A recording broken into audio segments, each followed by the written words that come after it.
The magazines that come out, the information they have, you could have read 30 or 40 years ago. There's virtually nothing genuinely new published today.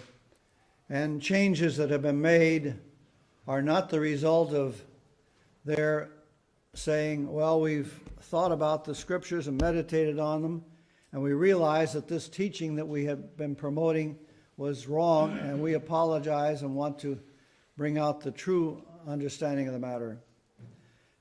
As an example, the text in Matthew 24:14, where Jesus says, "This generation will not pass away until all these things shall be fulfilled." For decades and decades, they taught that that generation applied to people who lived in 1914.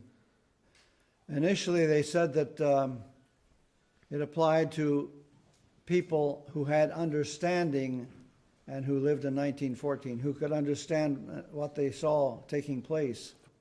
But the farther away they got from 1914, they decided that that wouldn't satisfy because the years were so many. So then after a while they said anyone who was at least 10 years old and who was living in 1914, because at the age of 10 they could have understanding of what they saw. And then still more years passed, and they said, well, actually it applies to anybody who was even born in 1914. But the years went by, and as of today, anyone who was even born in 1914 would be 93 years old, and there are very few people of that age left living. So it wasn't a love of truth and a concern for holding to the scriptures, but the embarrassment of the time that had passed and the way it made this whole teaching sound ridiculous.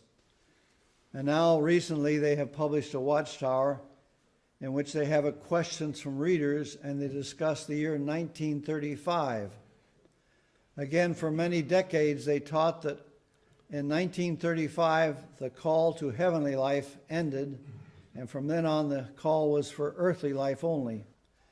And now in this article they say we cannot fix any date for that.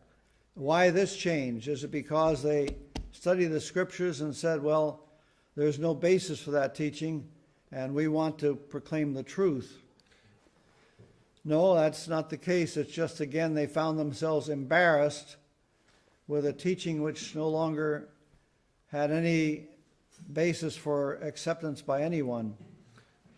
The men on the governing body were dying. Of all the men that were on the governing body when I was on, only 2 remain there. The others have all died. Ted Jarris and Jack Barr are the only 2 remaining who were on when I was there. And Jack Barr's in his 90s and Ted Jarris is in his 80s. So they brought in new men into the governing body, and every one of them is supposed to be of the anointed with this heavenly calling.